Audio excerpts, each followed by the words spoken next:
السلام علیکم ورحمۃ اللہ وبرکاتہ۔ محترم سامعین کرام، آج صبح سے شب برات کے یعنی 15 شعبان کے روزے کے متعلق مسلسل سوال آ رہے ہیں کہ مفتی صاحب اس روزے کا کیا حکم ہے، کتنے روزے رکھنا ہے بھی کہ نہیں رکھنا ہے، اس کا شریعت مطہرہ کے اعتبار سے اس کا کیا حکم ہے۔ تو مستقل الگ الگ لوگوں کے پاس سے سوال آ رہے ہیں، تو مناسب سمجھ میں آیا کہ اس کا ایک مختصر سا کلپ بنا کر کے آپ حضرات کے سامنے پیش کر دوں تاکہ صحیح علم اس کے متعلق آ جائے، بات صحیح آ جائے، پھر عمل کرنے میں سہولت ہو۔ تو 15 شعبان کا جو روزہ ہے اس کے تعلق سے ضعیف روایت، صرف ایک ضعیف روایت ملتی ہے جس میں آپ علیہ السلام کا ارشاد ہے کہ اذا كانت لیلۃ النصف من شعبان فقوموا لیلہا وصوموا یومہا، یا پھر فرمایا وصوموا نہارہا، کہ جب 15 شعبان کی رات آ جائے، درمیانی شب یعنی لیلۃ النصف من شعبان یعنی شعبان کی نصف والی رات، یعنی آدھے جو مہینہ گزر جائے اس کے بعد جو رات آتی ہے، 30 دن کا اگر مہینہ ہم لے کے چلیں حساب میں تو 15 دن اس کے درمیان والا ہوتا ہے۔ تو 15ویں شعبان کو یعنی 14 کا دن، اور پھر اس کے بعد مغرب والی کے بعد والی جو رات ہوتی ہے، مغرب کے بعد آنے والی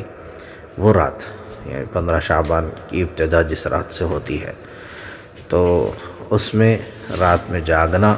اور پھر فجر کے سحر کر کے، فجر سے پہلے سحر کر کے اس کے دوسرے دن کا روزہ رکھنا، یہ آپ علیہ السلام کا جو ہے ایک ارشاد منقول ہے، وہ بھی ایک ضعیف روایت سے ہے، اس روایت میں کوئی قوت نہیں ہے، ضعیف روایت ہے، لیکن چونکہ روایت موجود ہے اس لیے، اور فضیلت کے باب میں ضعیف روایت کا حکم یہ ہے کہ وہ مستحب درجے میں مانی جائے گی، اس کو ہم لے کے چلیں گے، مطلقاً اس کا انکار نہیں کیا جا سکتا۔ تو اس ایک روایت کی وجہ سے اس روزے کا حکم، پہلے تو یہ جان لے کہ یہ جو 15 شعبان کا روزہ ہے یہ نہ تو فرض ہے، نہ واجب ہے، نہ سنت ہے، اس کو ضروری بھی نہ سمجھا جائے۔ ہاں، چونکہ ایک روایت ملی ہے اس کے متعلق تو ہم اس کو بہت سے بہت استحباب کا درجہ دیتے ہیں، مستحب کہتے ہیں۔ مستحب کا حکم یہ ہے کہ اگر آپ نے روزہ رکھ لیا تو آپ کو ثواب مل جائے گا، اور اگر روزہ نہیں رکھا تو آپ کی کوئی پکڑ نہیں ہوگی۔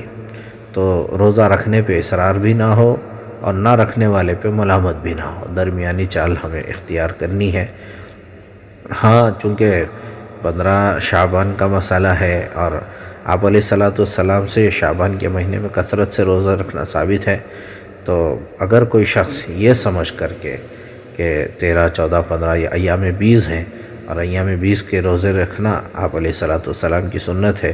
تو اس سنت کے لحاظ سے اگر کوئی 3 روزے رکھنا چاہ رہا ہے تو وہ الگ بات ہے، لیکن 15 شعبان کا روزہ لازم سمجھ کر کے 2 یا 3 رکھنا اور اس کو لازم سمجھ کر کے رکھنا، یہ صحیح بات نہیں ہے۔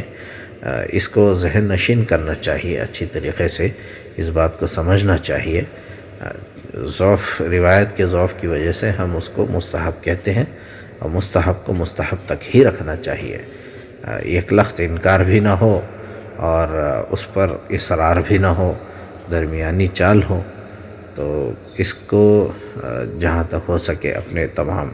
دوست احباب میں آگے بتائیں، اور پھر 15 شعبان کے بعد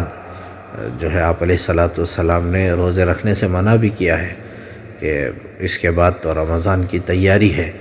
اس کے بعد میں روزے رکھنے سے ہو سکتا ہے کہ رمضان کی تیاری میں ہمارے لیے پھر کمزوری آ جائے، بدن کو طاقت کی ضرورت ہوتی ہے، پورا مہینہ روزے رکھنا ہے، تو کثرت سے روزے 15 شعبان کے بعد کے روزوں سے آپ علیہ السلام نے منع کیا ہے، ٹھیک ہے۔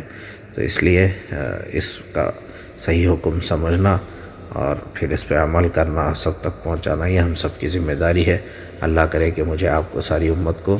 سمجھ میں آ جائے۔ السلام علیکم ورحمۃ اللہ وبرکاتہ۔